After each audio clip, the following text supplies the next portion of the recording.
Just when the world thought Trump's Iran strategy was set, everything changed. One unexpected move is raising new questions across Washington, Tehran, and the Middle East. Is this a calculated negotiation tactic, or the beginning of another dangerous escalation? Here's what we know. 5 months ago, the United States and Israel launched one of the most aggressive military campaigns in the modern history of the Middle East. It killed Iran's supreme leader in the opening hours. It triggered a global oil shock, and it has not, even now, produced a lasting peace. So, is the war ending? Is it about to get worse? And why does a decision made on Air Force One this weekend matter to the price of gas at your local station? Stick with me, because to understand what just happened, you first need to understand how we got here. And it starts with a decision made almost 8 years ago, in a very different world. Before we go further, 4 names are going to come up again and again in this story. Here's who they are, and why each one matters. Donald Trump, the U.S. president who withdrew from Iran's nuclear deal in his first term,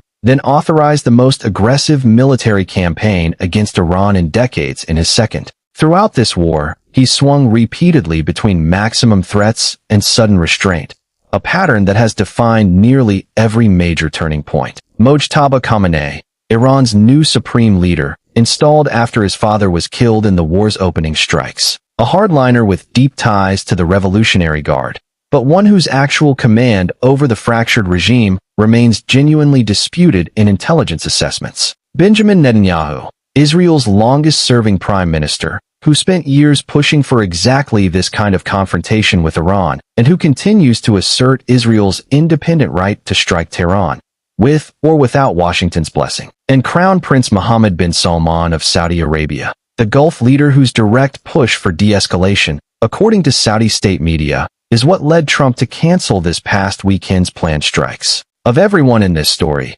MBS may currently hold the most leverage over what happens next because Saudi Arabia has the most to lose from a wider regional war and real influence over both Washington and, indirectly, Tehran. For leaders, for very different sets of incentives, and right now, all 4 of them are being pulled toward the same negotiating table for entirely different reasons. To understand this war, forget the headlines for a second. Go back to 2015. That year, 6 world powers signed a landmark agreement with Iran called the Joint Comprehensive Plan of Action, the JCPOA, better known as the Iran nuclear deal. In exchange for lifting economic sanctions, Iran agreed to freeze and limit its nuclear program under the watch of international inspectors. But rewind even further, and the roots go deeper still. In January 2020, during his first term, Trump ordered the assassination of Qasem Soleimani, commander of Iran's elite Quds force, a killing that Tehran vowed to avenge for years afterward. Then came October 7,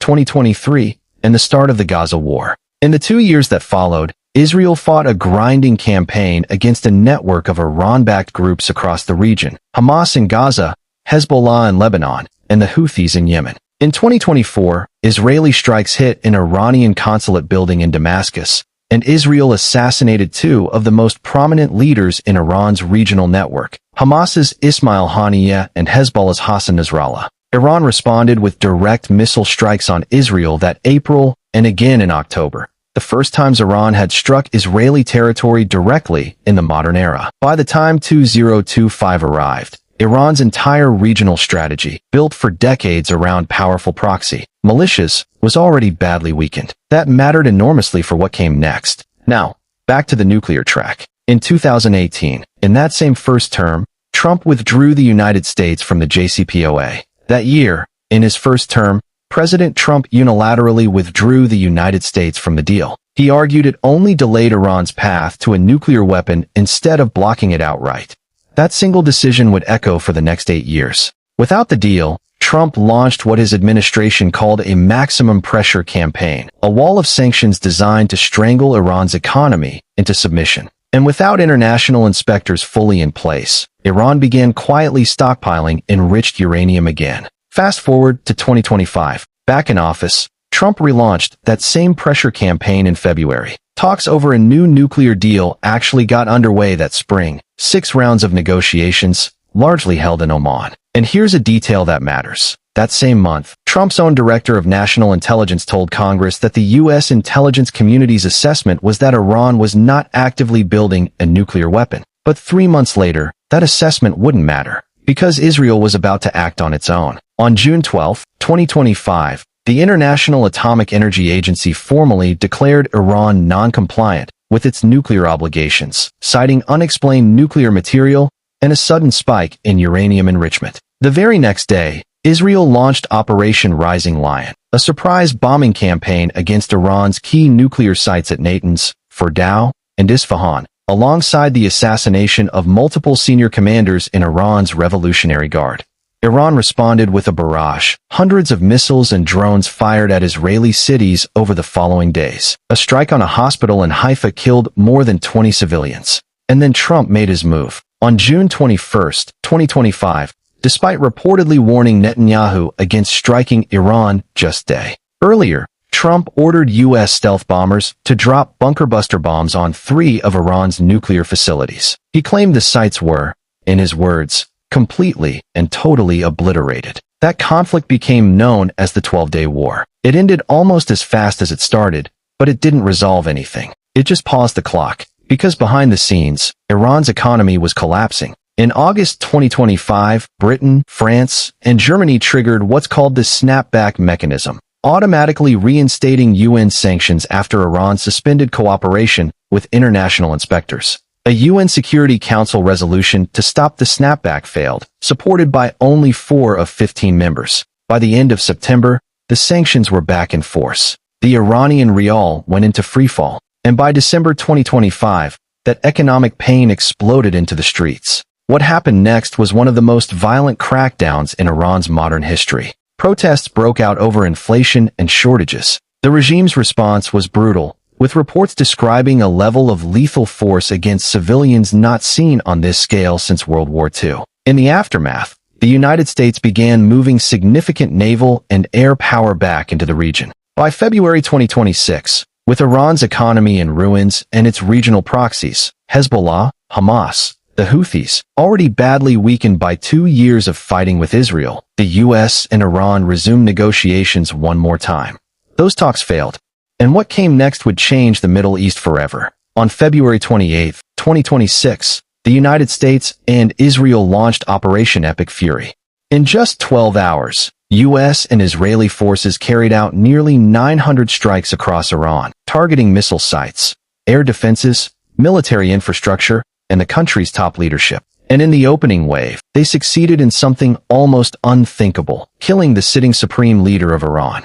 Ayatollah Ali Khamenei, Iran's ultimate authority since 1989, the man who had outlasted 6 U.S. presidents, was killed in a targeted strike on his compound, using intelligence reportedly supplied by the CIA to pinpoint his location. Iran's government confirmed his death 2 days later. It was a strike aimed at decapitating the regime itself. But the human cost of that first day went far beyond the leadership. One missile struck near a naval base in Minab, close to the strategic port city of Bandar Abbas. It hit a girls' school next door. Roughly 170 people were killed in that single strike. Trump described the operation as major combat operations and acknowledged the possibility of American casualties, saying it often happens in war. Notably, the United States never formally declared war on Iran, a legal distinction that has mattered throughout this conflict. With its supreme leader dead, Iran faced an immediate crisis. Who leads next? On March 8, just over a week after the strikes, Iran's Assembly of Experts, the clerical body responsible for choosing the country's top leader, named Mojtaba Khamenei, the second son of the slain Ali Khamenei, as Iran's new supreme leader. He is widely described as a hardliner with close ties to the Revolutionary Guard. Trump had already called him unacceptable before the announcement. Israel's military stated bluntly that any successor to Khamenei would be considered a target. Iran's president, Masoud Pezeshkian, called the appointment the start of a new era of dignity and strength for the country. But multiple intelligence assessments, cited by Israeli defense analysts in the weeks after, described the new leadership as chaotic and Mojtaba himself as largely absent from public view. A regime that had just lost its leader, fighting a war on multiple fronts, with an economy in freefall. What happened next was a war that refused to end. By early April, after 5 weeks of continuous fighting, the United States and Iran agreed to a ceasefire, mediated by Pakistan. It was fragile from day one. Just hours after the ceasefire was announced, Israel launched a wave of strikes on Lebanon, killing hundreds of people. There was open disagreement about whether Lebanon was even covered by the truce. Israel and the U.S. said no. Iran and Pakistan said yes. Washington reportedly pushed Israel to stand down and rejoin the diplomatic track. On April 21st, Trump extended the ceasefire indefinitely. For a moment, it looked like the worst might be over. It wasn't, because the hardest part of any peace deal isn't making the promise. It's keeping it. On June 14th, negotiators from both sides signed a memorandum of understanding, a framework meant to formally end the war within 60 days. Under the emerging terms, Iran was expected to end its near-total closure of the Strait of Hormuz in exchange for the U.S. lifting a naval blockade on Iranian ports, among other concessions. For a few weeks, it worked. Oil prices, which had spiked violently earlier in the war, slid back down toward pre-conflict levels by mid-June, the lowest point since just 3 days after the war began. But full recovery was never going to be instant. More than 500 vessels were estimated to be waiting to exit the Gulf through the strait. Clearing naval mines from the channel alone was expected to take weeks. And then, in July, it all fell apart again. Iran struck 3 commercial vessels that had bypassed an approved shipping route through the Strait of Hormuz. The fragile peace collapsed instantly. Trump publicly declared the ceasefire over. Within days, U.S. Central Command announced dozens of new strikes aimed at degrading Iran's ability to threaten shipping in the strait, on top of hundreds of targets hit the day before. Iran fired back with missiles and drones at Gulf countries and U.S. positions, describing its strategy as an eye for an eye. By this point, roughly 50,000 U.S. military personnel were stationed across the region. The Pentagon sent 3 additional warships and 2,500 more Marines to reinforce the deployment. The war widened beyond Iran's own borders. Iran struck U.S. facilities in Bahrain and Kuwait. A Qatari LNG tanker was hit, prompting furious condemnation from Doha, a U.S. ally that suddenly found itself directly in the line of fire. And that brings us to this weekend, the moment that triggered this entire story. U.S. officials had signaled that a new wave of strikes was coming, possibly the largest of the entire war. In Trump's own words, potentially the biggest attack since World War II.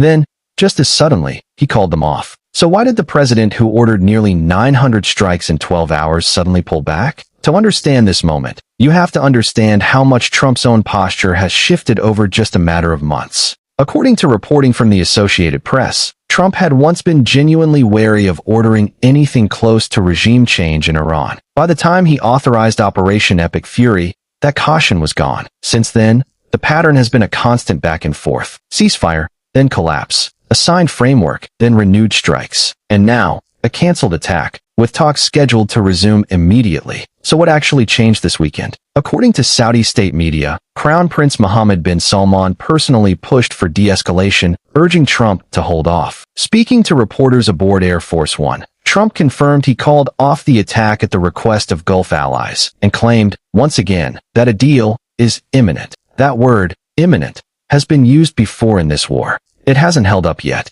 Analysts see 2 competing explanations for this pattern of escalation followed by sudden restraint. The first, this is calculated leverage. Escalate hard, threaten the largest strikes of the war, then offer an off-ramp, forcing Iran back to the table from a position of real fear, not goodwill. The second explanation is less flattering. Genuine uncertainty inside the administration about whether military pressure alone can actually force Tehran into lasting concessions, especially after 5 months of watching strikes fail to produce a durable peace. Behnam bin Taleblu, senior director of the Iran program at the Foundation for Defense of Democracies, described the current moment as a familiar but frustrating place, a cycle this region has now lived through more than once this year alone. Trump's broader Iran toolkit hasn't disappeared, either. Sanctions remain in place, including measures the U.S. Treasury imposed in late February on more than 30 individuals, entities, and vessels tied to Iran's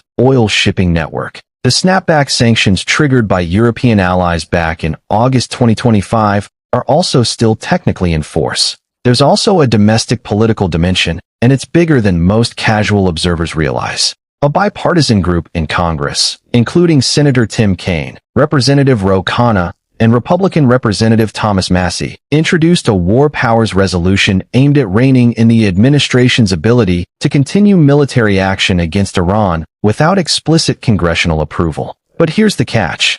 Even if that resolution passes, Trump would almost certainly veto it, and gathering the two-thirds majority needed in both chambers to override that veto is widely seen as extremely unlikely. Public opinion adds more pressure. Polling from February 2026, near the start of the war, found that only 21% of Americans supported strikes on Iran, while 49% saw them as unnecessary and costly, with the remaining 30% unsure. That's a strikingly thin base of public support for a conflict that has now stretched across 5 months, tens of thousands of deployed troops, and a direct hit to household gas prices. A war that drags into its 6th month, with rising gas prices and no clear resolution, carries real risk for any administration. A pressure point that likely factors into every decision about escalation versus restraint. What's clear is this: Trump hasn't abandoned the threat of force. He's paused it. And in this war, pauses have a track record of being temporary. He also made another claim this weekend worth noting carefully, that the strikes he called off would have been the biggest attacks since World War II.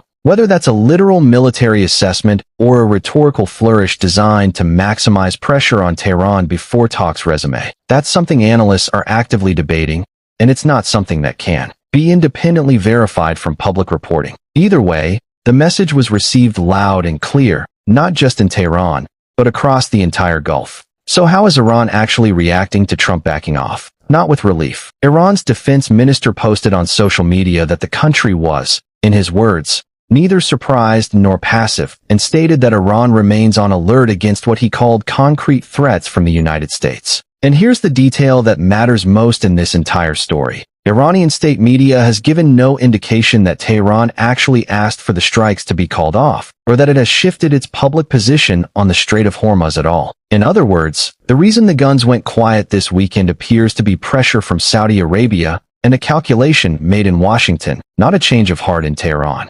There's also something happening beneath the surface inside Iran's fractured leadership. Multiple reports describe an internal struggle between hardline factions who reject any negotiation with Washington outright, and others who view continued military pressure as leverage to extract better terms at the table. That struggle is compounded by real questions about the new supreme leader himself. Israeli defense analysts, including Kobi Michael of Israel's Institute for National Security Studies, have described Mojtaba Khamenei as effectively absent from public view, with intelligence assessments suggesting he may not be meaningfully directing the regime's day-to-day decisions, even as the Revolutionary Guard and military establishment publicly pledged loyalty to him, which raises an uncomfortable question for anyone hoping for a quick diplomatic resolution. If it's unclear who's actually in charge in Tehran, who exactly is the United States negotiating with? Iran has already demonstrated it's willing to widen the map when it feels cornered,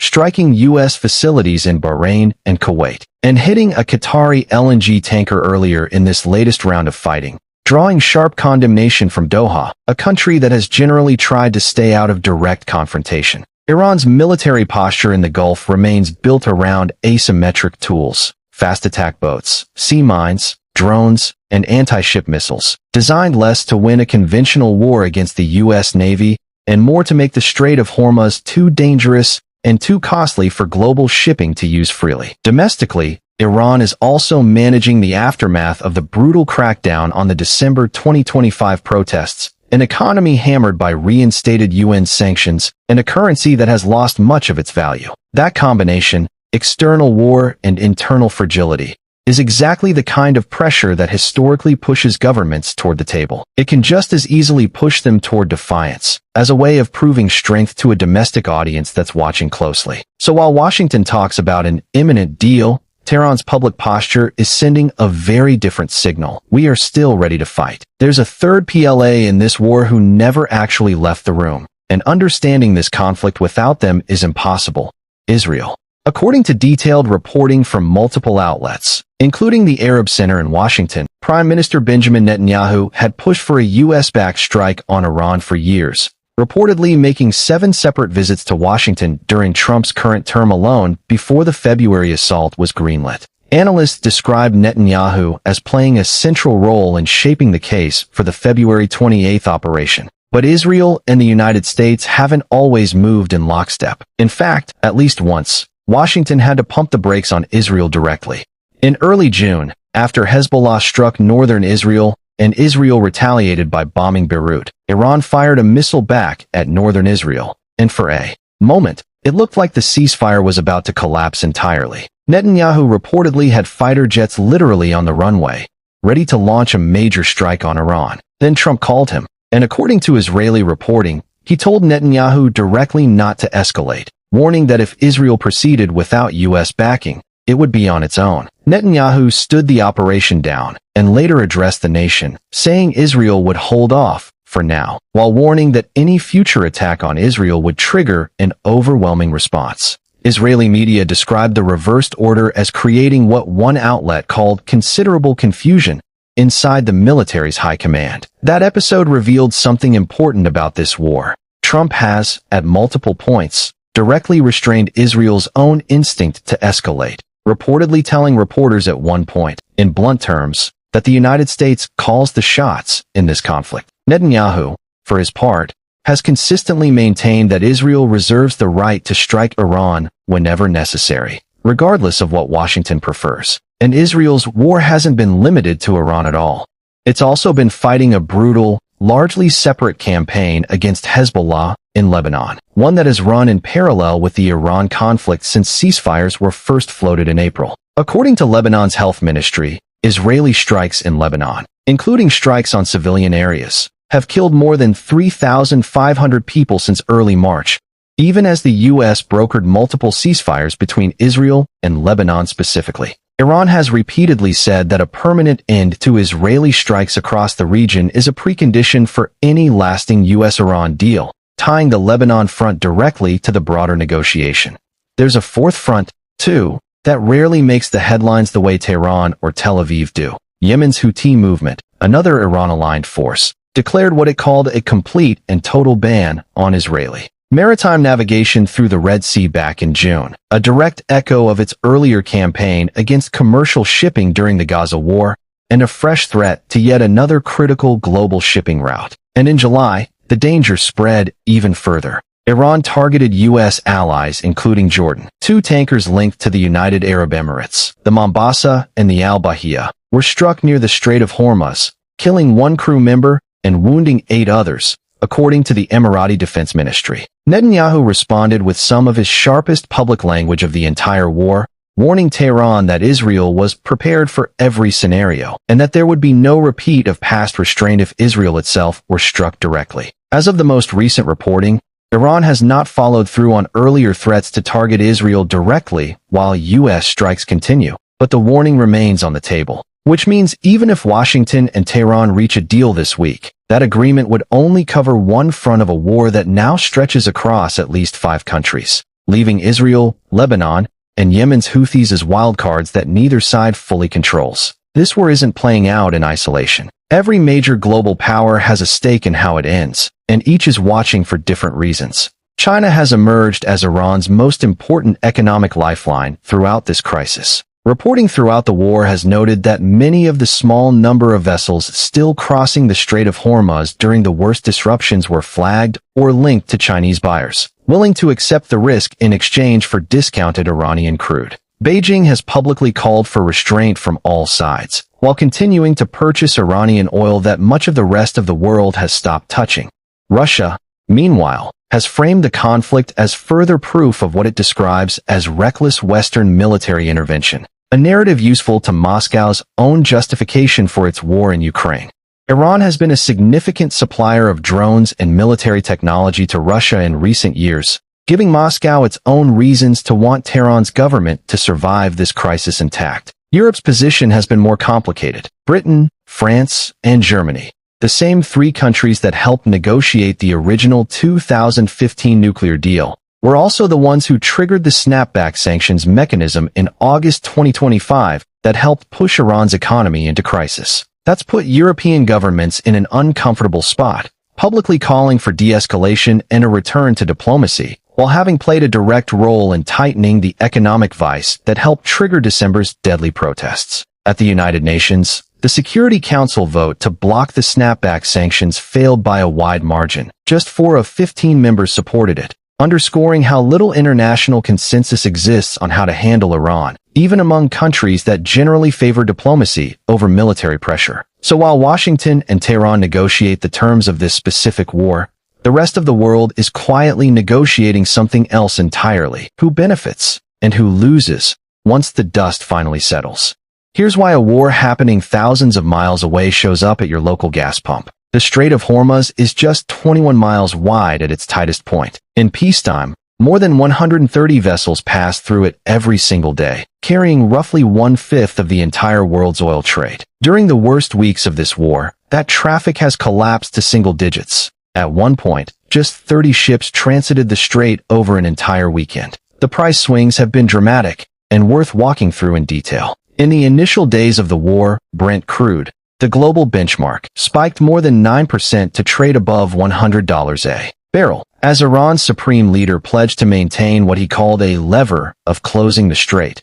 Prices climbed even further, briefly trading above $114 a barrel, with Goldman Sachs at one point suggesting elevated prices could persist well into 2027. At the most extreme point of the crisis, U.S. government officials and Wall Street analysts began seriously discussing the possibility of $150 to $200 a barrel oil if the strait stayed closed for an extended period. One energy analyst, Fareed Fesharaki, warned that a prolonged near closure could hit that range within just a few weeks. Americans felt the impact directly and immediately. At the height of the fighting, the average U.S. gas price climbed toward $4 a gallon, up nearly $1 from where it stood before the war began. By mid-June, as the ceasefire and memorandum of understanding briefly took hold, Brent crude slid back down to around $78 a barrel, the lowest level since just 3 days into the war. It felt, for a moment, like the crisis was ending. Then July happened, and the market reacted instantly.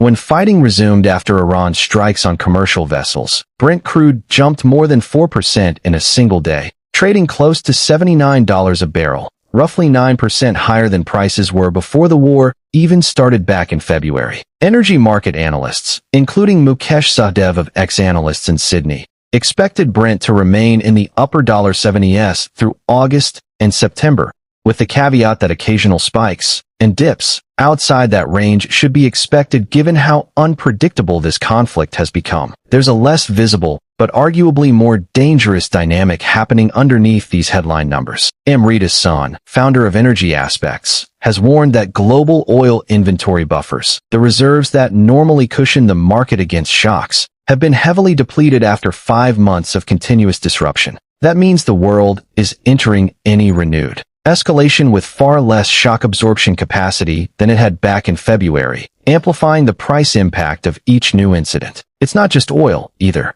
The crisis has hit liquefied natural gas even harder. Unlike oil, there are almost no alternative shipping routes for LNG, and strategic stockpiles are limited. Industry analysts expect the United States to be one of the last countries to feel a gas crunch directly, but the effects on allies in Europe and Asia have already been significant. The disruption has rippled even further into fertilizer markets and global food security. The United Nations has warned that the broader Middle East war risks pushing an estimated 45 million additional people into acute hunger, largely through disrupted shipping and higher input costs for farmers worldwide. Saudi Arabia and the United Arab Emirates have scrambled to reroute oil through pipelines that bypass the Strait of Hormuz entirely. It's helped soften the blow, but those pipelines can't come close to replacing the full volume that normally flows through the strait. Qatar's position deserves special attention here. As one of the world's largest LNG exporters, sitting directly across the Gulf from Iran, Qatar has tried harder than almost any other regional player to stay out of direct confrontation throughout this war, hosting mediators, avoiding public blame, and maintaining working relationships with both Washington and Tehran. The strike on a Qatari-linked LNG tanker in July tested that careful balancing act directly, and Doha's public condemnation reflected just how much is riding on staying out of the crossfire. Jordan, too, found itself targeted in July despite having no direct role in the fighting. A reminder that in this war, simply hosting U.S. military assets or maintaining close ties with Washington has been enough to draw Iranian fire. Regardless of a country's own posture toward the conflict, governments have also leaned on strategic reserves. The U.S., coordinated through the International Energy Agency, has discussed stockpile releases that officials suggested could reach as high as 3 million barrels a day, though most independent analysts, including those at Morgan Stanley, used more conservative estimates closer to 2 million barrels a day in their models. China, sitting on significant reserves of its own, has been able to draw down inventory to soften the impact as well. And this war has never been contained to just the US and Iran. When the first ceasefire was announced back in April, Israel launched a wave of strikes on Lebanon within hours, a stark reminder that Israel has repeatedly acted on its own timeline, sometimes independent of Washington's broader diplomatic strategy. Add in direct strikes on U.S. facilities in Bahrain and Kuwait, plus the attack on a Qatari LNG tanker, and you start to see the real risk here. This isn't a two-country conflict anymore. It's a regional war with at least half a dozen countries directly exposed to the next flashpoint. For context, it's worth comparing this to previous oil shocks. The 1973 oil embargo, triggered by the Yom Kippur War, roughly quadrupled prices and produced the iconic images of American gas lines that still define the term energy crisis in the public imagination. The 1990 Gulf War, after Iraq's invasion of Kuwait, briefly doubled oil prices before a U.S.-led coalition restored stability within months. What makes 2026 different, according to energy analysts, is duration. This disruption has now dragged on for 5 months with no clean resolution, longer than either of those historical shocks took to resolve one way or the other. Global markets have felt it too. Asian stock exchanges, including Tokyo, Seoul, and Hong Kong, have repeatedly opened sharply lower after major escalations in this war, even as other markets, like Taipei, have sometimes moved in the opposite direction depending on regional trade exposure. It's a pattern that shows just how unevenly this crisis has rippled through the global economy, hitting some countries and sectors far harder than others. Which means every single time this war heats back up, so does the entire global economy's most dangerous pressure point, and the next spike could hit harder than anything we've seen so far. So, cautious optimism, or bracing for round 3. Experts studying this conflict are genuinely, deeply split. Let's start with the case for optimism. Trump chose to cancel a major strike rather than launch it. A real, tangible decision, not just rhetoric. Gulf states, Saudi Arabia in particular, have enormous incentive to push both sides toward a deal, since they would bear the brunt of any wider war fought in their own backyard. And despite 5 months of broken agreements, both Washington and Tehran keep returning to the negotiating table, which suggests that neither side genuinely wants an open-ended, all-out war. As one recent analysis of the conflict put it, diplomacy tends to resume simply because both sides dislike the alternative more than they dislike compromise. Trump's blunt declaration that the ceasefire was over back in July didn't actually close every diplomatic channel. Talks continued even through the worst of the renewed fighting.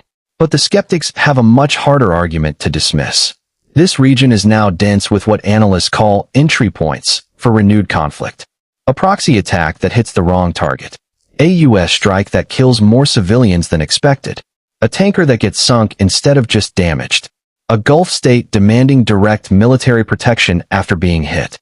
Any single one of those scenarios could reignite full-scale war within hours, regardless of what's being discussed at the negotiating table. The depleted inventory buffers we mentioned earlier compound this risk significantly. With the world's shock absorption capacity for oil markets already worn thin after 5 months of disruption, the next escalation, whenever and however it happens, is likely to hit prices and the global economy harder than the last one did. Behnam Ben Taleblou's framing of this moment as familiar but frustrating captures something important about the skeptical case. This exact cycle, escalation, ceasefire, collapse, renewed talks, has already repeated multiple times in 2026 alone.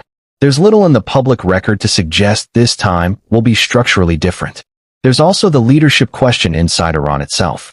If assessments describing Mojtaba Khamenei as disconnected from actual regime decision-making are accurate, that raises a deeper problem.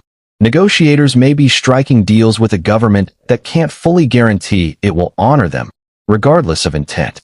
A Congressional Research Service assessment of the conflict laid out the range of outcomes starkly, describing them as not mutually exclusive possibilities that could blend into one another. An uneasy, informal ceasefire driven by exhaustion rather than resolution, a genuine negotiated settlement addressing the underlying disputes, or a conflict that simply grinds on because both sides continue to calculate they have more to gain by continuing than by stopping. One structured analysis from the threat intelligence firm Recorded Future modeled the conflict's likely trajectory using political, economic, social, and military factors together. Their assessment: even in the most likely scenario where a ceasefire holds, the underlying drivers of the conflict remain unresolved, meaning the war shifts into a different mode, sustained economic and cyber pressure, rather than actually ending. That same analysis flagged a rising pattern of cyber operations targeting energy and critical infrastructure on both sides, a dimension of this conflict that gets far less attention than missiles and tankers, but one analyst described as reinforcing systemic risk across the region's key economic sectors. Val Nasser, a professor at Johns Hopkins who has studied U.S.-Iran relations for decades, has pointed to something subtler than any single statement or strike: paying close attention to what Trump doesn't say, not just what he does. Nasser has noted that Trump's public silence on certain fronts, at certain moments, has historically been just as meaningful a signal as his more dramatic public declarations, a pattern that makes this war unusually difficult to forecast using conventional analysis. On the Israeli side, analysts at institutions like the Jerusalem Institute for Strategy and Security have focused heavily on a different variable entirely: domestic politics inside Israel itself, with Netanyahu facing elections this fall and widely seen as using the war's strategic, if incomplete, achievements to solidify political support ahead of that vote. That adds yet another layer of incentive that has little to do with Iran's nuclear program at all, and everything to do with Israeli electoral politics. Which means the honest, unglamorous answer from the people who study this for a living is, nobody actually knows yet. But based on everything we've just walked through, here's how it could realistically unfold. Based on everything happening right now, analysts generally sketch out 3 realistic paths forward. None of them are certain. Let's walk through each one. Scenario 1. A real diplomatic breakthrough. Monday's talks, and the rounds that follow, produce an actual, durable agreement. Not another temporary truce, but a framework both sides genuinely commit to holding this time. A permanent reopening of the Strait of Hormuz, a verifiable limit on Iran's nuclear program, and a lifting of key sanctions in return. Given that this would be at least the 3rd serious ceasefire attempt of this war, following the April ceasefire and the June Memorandum of Understanding, both of which eventually collapsed, most analysts treat a full breakthrough as possible, but far from guaranteed. Trust between Washington and Tehran, after 5 months of broken agreements and a decapitated Iranian leadership, is in extremely short supply. In this scenario, oil prices would likely settle back toward pre-war levels within weeks. Global shipping insurance costs would fall, and the acute phase of this crisis would finally end, though the underlying tensions over Iran's regional influence would remain unresolved for years to come. Scenario 2. Limited regional escalation. Talks stall, or produce only a partial agreement. Sporadic strikes continue around the Strait of Hormuz and against energy infrastructure, but the conflict doesn't expand into a new full-scale offensive like the one launched in February. This is close to where the war has actually sat for much of the past 2 months, a grinding, on-again, off-again exchange rather than either genuine peace or all-out war. In this scenario, oil prices likely stay volatile in a wide range, roughly the $75 to $100 a barrel band we've already seen repeatedly this year, with sharp spikes tied to specific incidents rather than a sustained crisis level. Gulf states continue absorbing occasional strikes on their territory, U.S. forces remain deployed at current levels, and the region effectively adapts to living with intermittent conflict as the new normal. Scenario 3. A prolonged geopolitical standoff.